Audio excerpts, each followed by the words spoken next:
রুমের লাইট বন্ধ করার পর ঘুমিয়ে পড়ার চেষ্টা করছিলাম।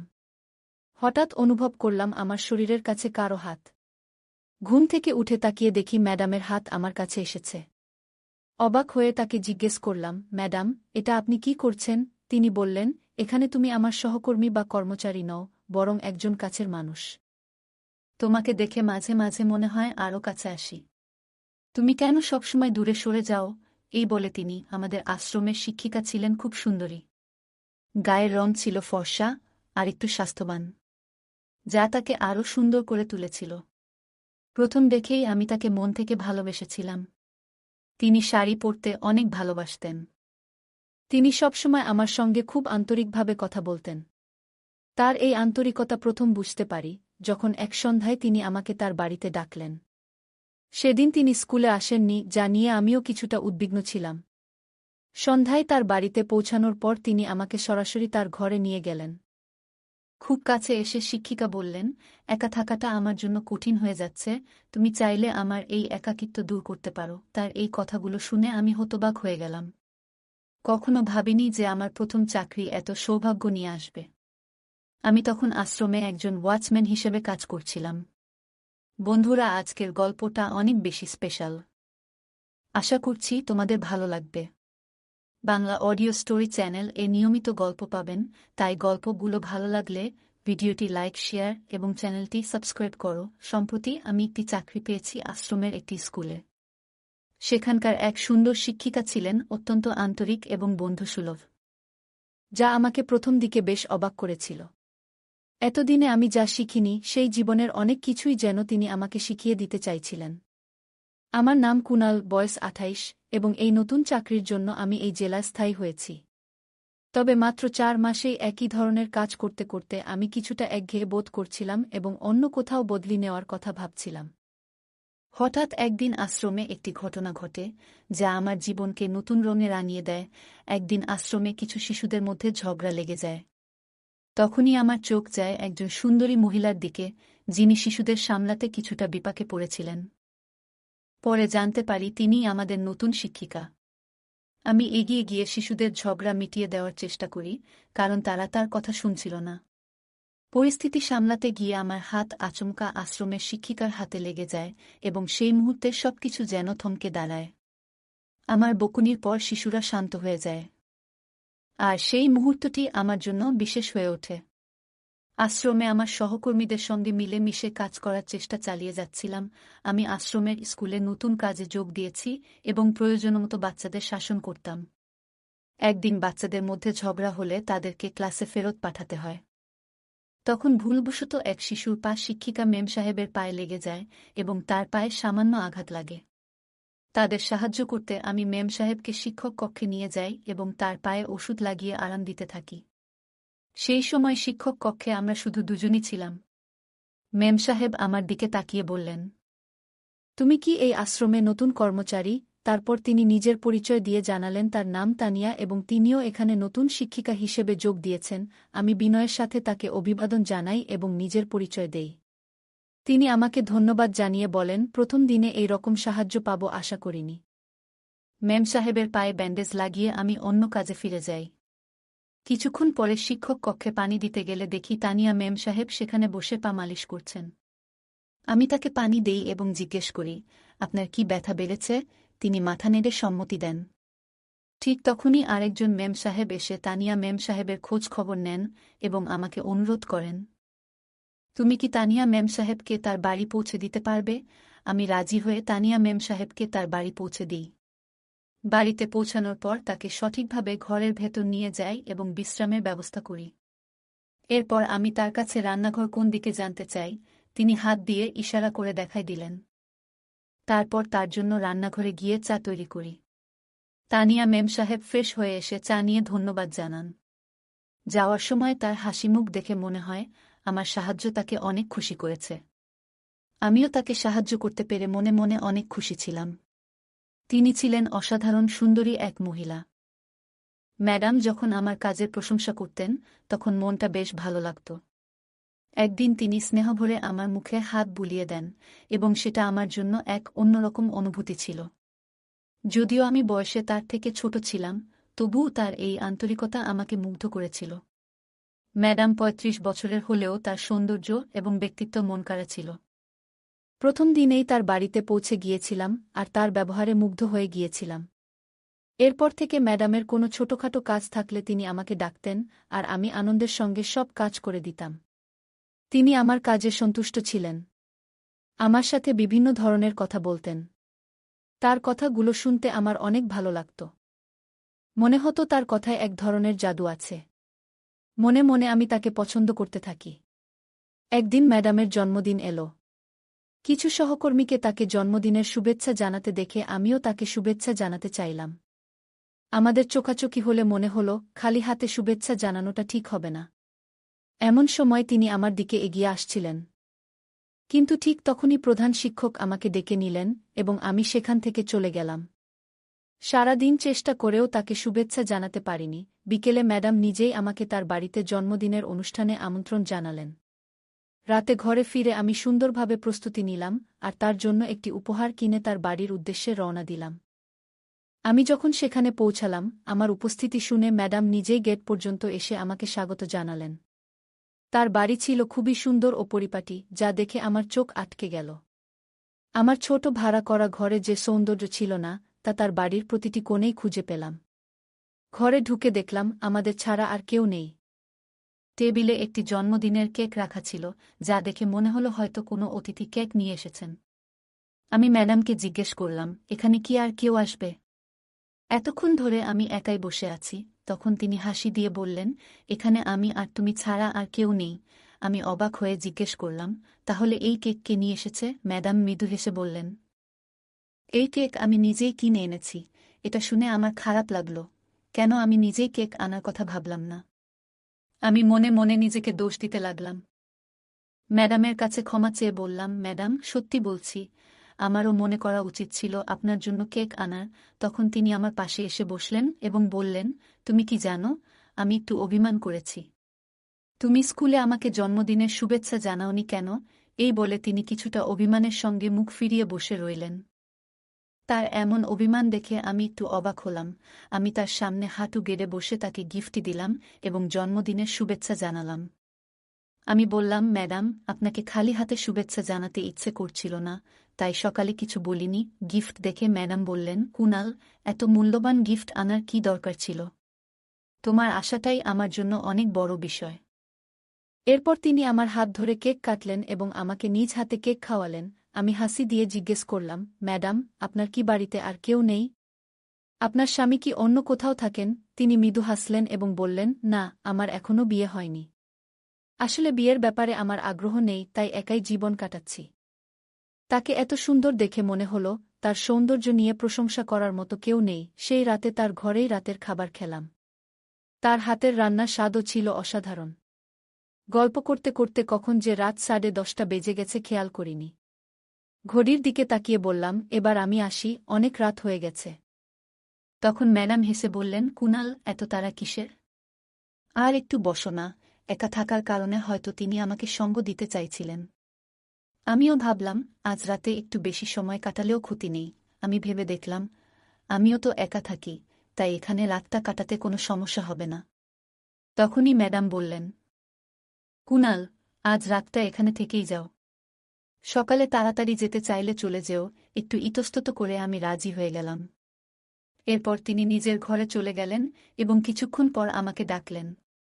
আমি ঘরে ঢুকেই বললাম, ম্যাডাম, সরি, আপনি যদি আমাকে ডাকেননি, তাহলে আমি ভুল করে চলে এসেছি। তিনি হাসলেন এবং বললেন, না, আমি তোমাকেই ডেকেছিলাম। তখন বুঝলাম তিনি কিছু সাহায্য চান। ম্যাডাম বললেন, পেছনের হুকগুলো খুলতে পারছি না, তুমি কি একটু সাহায্য করতে পারবে? আমি লজ্জা পেলেও তার কথা শুনে তাকে সাহায্য করলাম। কাজ শেষ হলে আমি তাড়াতাড়ি ঘর থেকে বেরিয়ে এলাম। সেই রাতটি তার বাড়িতেই কাটালাম এবং সকালে আমার নিজের ঘরে ফিরে গেলাম, কারণ অফিসের ইউনিফর্ম সেখানেই ছিল। এরপর কয়েকদিন কেটে গেল, কিন্তু ম্যাডাম স্কুলে আসেননি। 2 দিন পর তার কাছ থেকে ফোন পেলাম। ম্যাডাম বললেন, কুনাল, তোমার একটু সাহায্য চাই। তার কথায় দ্রুত তার বাড়িতে গেলাম। সেখানে গিয়ে দেখি তিনি খুবই দুর্বল, চলাফেরা করতেও কষ্ট হচ্ছে। আমি তার স্বাস্থ্যের খোঁজ নিলাম। তখন জানালেন তার পিঠে ব্যথা হওয়ায় তিনি স্কুলে আসতে পারেননি। আমি তার জন্য ওষুধ নিয়ে এলাম, কিন্তু বললেন তাতে তেমন কাজ হয়নি। তারপর অনুরোধ করলেন, তুমি কি একটু গরম তেল দিয়ে মালিশ করতে পারবে? তাতে হয়তো আরাম পাব। তার প্রয়োজন দেখে আমি সাধ্যমতো সাহায্য করলাম। কিন্তু মনের ভিতরে কেমন যেন একটু অস্থিরতা কাজ করছিল। আমি ম্যাডামের প্রয়োজনের কথা ভেবে তাকে সাহায্য করতে রাজি হলাম। তিনি যেন দ্রুত সুস্থ হয়ে উঠতে পারেন, সেই আশায় রাত ৯টার দিকে তার পিঠে তেল মালিশ করতে শুরু করলাম। আমার হাতের স্পর্শে মাঝে মাঝে ম্যাডামের মুখ দিয়ে অস্বস্তির শব্দ বের হচ্ছিল। মনে হচ্ছিল খুব ব্যথা পাচ্ছেন। তিনি তরুণ এবং আত্মবিশ্বাসী একজন মানুষ, কিন্তু ব্যথায় কষ্ট পাচ্ছিলেন। আমি তার প্রতি সহানুভূতিশীল থেকে নিজের আবেগকে নিয়ন্ত্রণ করলাম এবং কাজ শেষে ঘর থেকে বেরিয়ে এলাম। ম্যাডাম অনুরোধ করলেন, দিনের বেলায় তোমার কাজ করো, তবে কয়েকদিন রাতেও এখানে থাকো। যখন আর দরকার হবে না, আমি নিজেই বলবো। একা থাকার কারণে তার আশেপাশে সহায়তার কেউ ছিল না। আমি ভেবে দেখছিলাম রাত্রে থেকে তার পাশে থেকে সাহায্য করব কিনা। তখনই ম্যাডাম বললেন, সংকটে নিজের লোকেরাই পাশে থাকে। তোমাকে নিজের লোক মনে করেই বলছি, তুমি যদি থেকে যেতে চাও, আমি কৃতজ্ঞ থাকব। তার কষ্ট দেখে আর না বলতে পারলাম না। বললাম, আমি আপনার পাশে আছি, চিন্তা করবেন না, যতদিন প্রয়োজন ততদিন আমি থাকব। ম্যাডাম আমার কথা শুনে হাসলেন, খুশি হলেন। সেই রাতে কাজ শেষ করে তার বাড়িতে গেলাম, তার জন্য নিজের হাতে রান্না করলাম। গত কয়েক মাসে তার জন্য কিছু করার সুযোগ পেয়ে নিজেও ভালো লাগছিল। আমি ম্যাডামের দেখভাল করতে করতে বেশ অভ্যস্ত হয়ে গিয়েছিলাম। একদিন আমি রান্না করে তার জন্য খাবার বানিয়ে দিলাম। আমার হাতের রান্না খেয়ে ম্যাডাম খুব খুশি হলেন এবং হাসিমুখে আমার হাত ধরলেন। সেই মুহূর্তটা আমার জন্য কিছুটা বিশেষ হয়ে উঠেছিল। রাতে ম্যাডামের পিঠে মালিশ করে যখন ঘুমানোর জন্য উঠলাম, তিনি আমাকে থামিয়ে বললেন, আজ তুমি আমার রুমেই ঘুমিয়ে পড়ো, যদি রাতে আমার কোনো প্রয়োজন হয় তবে তোমাকে ডেকে নিতে পারব। আমি একটু দ্বিধায় ছিলাম, কিন্তু তার একাকিত্ব ও অসুস্থতার কথা ভেবে থেকে যাওয়ার সিদ্ধান্ত নিলাম। রুমের লাইট বন্ধ করার পর ঘুমিয়ে পড়ার চেষ্টা করছিলাম। হঠাৎ অনুভব করলাম আমার শরীরের কাছে কারো হাত। ঘুম থেকে উঠে তাকিয়ে দেখি ম্যাডামের হাত আমার কাছে এসেছে। অবাক হয়ে তাকে জিজ্ঞেস করলাম, ম্যাডাম, এটা আপনি কি করছেন? তিনি বললেন, এখানে তুমি আমার সহকর্মী বা কর্মচারী নও, বরং একজন কাছের মানুষ। তোমাকে দেখে মাঝে মাঝে মনে হয় আরও কাছে আসি। তুমি কেন সবসময় দূরে সরে যাও? আমি নম্রভাবে বললাম, ম্যাডাম, আমি আপনার প্রতি শ্রদ্ধাশীল। আমাদের মধ্যে সামাজিক বা মানসিক দূরত্ব রয়েছে, যা পার হওয়া আমার পক্ষে সম্ভব নয়। তিনি হাসলেন এবং বললেন, আমার কাছে এসব বিষয় তেমন গুরুত্ব পায় না। তুমি যা ভাবছ, আমি তা নিয়ে মাথা ঘামাই না। তবে আমি তাকে স্পষ্ট করে জানালাম, আপনার প্রতি আমার শ্রদ্ধা অনেক, কিন্তু আমি সম্পর্কে সীমা মেনে চলতে চাই। আমার কথা শুনে ম্যাডাম কিছুটা চুপ থাকলেন। সেই রাতটা আমরা শুধু কথোপকথনের মধ্যে দিয়ে কাটিয়ে দিলাম, কোনো ভুল বোঝাবুঝি না রেখে। আমার মনে হলো আমার কথাগুলো তার পছন্দ হয়নি। তিনি মনে মনে অনেক কষ্ট পেয়েছেন হয়তো। কিন্তু আমার কিছু করার ছিল না। কারণ আমি ওই ধরনের ছেলে ছিলাম না। আমি একজন এমন মানুষ নই যে কোনো নারীর সাথে সামান্য সময় কাটিয়ে তাকে ভুলে যায়। আমি আপনার মধ্যে আমার জীবনের সাথে খুঁজে পেয়েছি। আমি আশা করি আপনিও আমায় সেই দৃষ্টিতে দেখবেন। আমার কথা শুনেই তিনি একটু দূরে সরে গিয়ে বললেন, আমি তোমাকে আগেই বলেছিলাম যে বিয়ে নিয়ে আমার কোনো আগ্রহ নেই। তাই তো এখনো ৩৫ বছর বয়সেও অবিবাহিত আছি। আমাকে বিয়ে নিয়ে একটু ভাবতে হবে, এখন আমি এর জন্য প্রস্তুত নই। সেই রাতে আমার কথা শুনে তিনি কিছুটা অভিমান করেছিলেন। তবে সত্যি বলতে, আমি এমন কেউ নই যে কিছু সময়ের জন্য সম্পর্ক স্থাপন করে ফেলি। আমি তাকে আমার জীবনের সঙ্গী হিসেবে ভাবছিলাম। মনে মনে তাকে ভালোবেসেছিলাম। সেদিন রাতে আমি তার ঘরে থাকিনি, বরং বাইরে গিয়ে ঘরের লবিতে ঘুমিয়ে পড়ি। অনেক রাত হয়ে যাওয়ায় আমি নিজের ঘরেও ফিরে যেতে পারিনি। পরের দিন স্কুলে যখন আমাদের একে অপরের চোখে চোখ পড়ে, তখন তার আচরণ কিছুটা ভিন্ন ছিল। ওই দিনই তিনি আমাকে স্কুলের বাইরে মাঠে ডেকে কিছু কাগজ আমার হাতে দিলেন এবং বললেন, এগুলো বাইরে কোনো একজনের কাছে দিয়ে আসো। আমি তো তখন শুধুই ওয়াচম্যানের কাজ করছিলাম। বাইরে গিয়ে দেখি সেখানে কাউকে দেখা যাচ্ছে না যাকে কাগজগুলো দিতে হবে। কাগজগুলো কাকে দেওয়া হবে জানার জন্য আমি আবার শিক্ষকদের কক্ষে ফিরে যাই, কিন্তু তখন তিনি সেখানে ছিলেন না। তাকে তখন প্রধান শিক্ষকের কেবিনে যেতে দেখলাম, আর তার সাথে কথা বলার জন্য আমি কেবিনের দিকে গেলাম। আমি প্রধান শিক্ষকের কক্ষের সামনে গিয়ে দাঁড়াই এবং ভেতর থেকে প্রধান শিক্ষক ও ম্যাডামের হাসির আওয়াজ শুনতে পাই। আমি লক্ষ্য করলাম ম্যাডাম আমার সম্পর্কে প্রধান শিক্ষকের সামনে বেশ প্রশংসা করছেন। তার কথাগুলো শুনে আমি বেশ আবেগপ্রবণ হয়ে পড়ি। সেই রাতে আমি আর নিজেকে সামলাতে পারলাম না এবং ম্যাডামকে না জানিয়ে তার বাড়িতে যাওয়ার সিদ্ধান্ত নিলাম। একটি ফুলের তোড়া হাতে নিয়ে আমি তার বাড়ির খোলা দরজা দিয়ে ভেতরে ঢুকলাম। তাকে রান্নাঘরে ব্যস্ত দেখতে পেয়ে আমি তাকে কাঁধে তুলে নিয়ে তার ঘরে নিয়ে গেলাম। ঘরে গিয়ে তাকে বিছানায় শুইয়ে পাশে বসে পড়লাম। কিন্তু তখন তার চোখে মুখে কিছুটা অস্বস্তি ও আতঙ্কের ছাপ দেখতে পেলাম। আমি কাছে গিয়ে বললাম, ম্যাডাম, কাল তো আপনি আমায় এতটাই উৎসাহ দিয়েছিলেন, আজ কেন এতটা বিচলিত লাগছে? আমি তার কপালের ঘাম মুছতে যাব ঠিক তখনই ঘরের বাথরুম থেকে একজন বেরিয়ে এলেন। তাকে দেখে ম্যাডাম অবাক হয়ে বসে পড়লেন এবং আমায় বিস্মিতভাবে তাকিয়ে রইলেন। সেই ব্যক্তি আর কেউ নন, আমাদের স্কুলের প্রধান শিক্ষক। তাদের দুজনের মুখের অবস্থা দেখে বুঝতে পারলাম তাদের সম্পর্কটা শুধু সহকর্মিতায় সীমাবদ্ধ নয়। আমি একটু মুচকি হেসে বললাম, ম্যাডাম, আপনার এই সত্যটাই তো জানতে চেয়েছিলাম। ভালো হয়েছে, ভোরে অন্য কোনোভাবে দেখতে হয়নি। আপনার মিথ্যে আবেগে বাধা পড়ে আমি যেন এক প্রকার আপনার কৃতদাস হয়ে গিয়েছিলাম। আজ সকালে প্রধান শিক্ষকের কক্ষে আপনি আমার প্রশংসা করছিলেন, আমি শেষবি শুনেছি। আসলে আপনি আমাকে আপনার মায়াজালে আটকে সব বেআইনি কাজ করাতে চেয়েছিলেন। এতদিন আমি আপনাকে সম্মান করে আপনার প্রতি অনুভূতির কারণে সব কাজ করেছি। আপনি যা যা করতে বলেছিলেন আমি কখনো প্রশ্ন করিনি। কিন্তু আপনি আমার সাথে প্রতারণা করে বড় ভুল করেছেন। আপনি একজন ভণ্ড শিক্ষক। আপনার আসল রূপ আজ আমার সামনে উন্মোচিত হল। কিছু মাস ধরে আপনি আমার চারপাশে ঘুরছিলেন, আমাকে কাছে ডাকছিলেন। হয়তো ভাবছিলেন আমি আপনাকে ভালোবাসব না। কিন্তু আপনার সাথে জন্মদিনে কেক কাটার পর যখন আপনি আমার হাত ধরেছিলেন তখন আমার মনে আরও গভীর অনুভূতি তৈরি হয়েছিল। আপনাকে আমি সত্যিকারের ভালোবাসতে শুরু করেছিলাম। এমনকি একদিনও যদি আপনি স্কুলে না আসতেন আমি চিন্তিত হয়ে পড়তাম।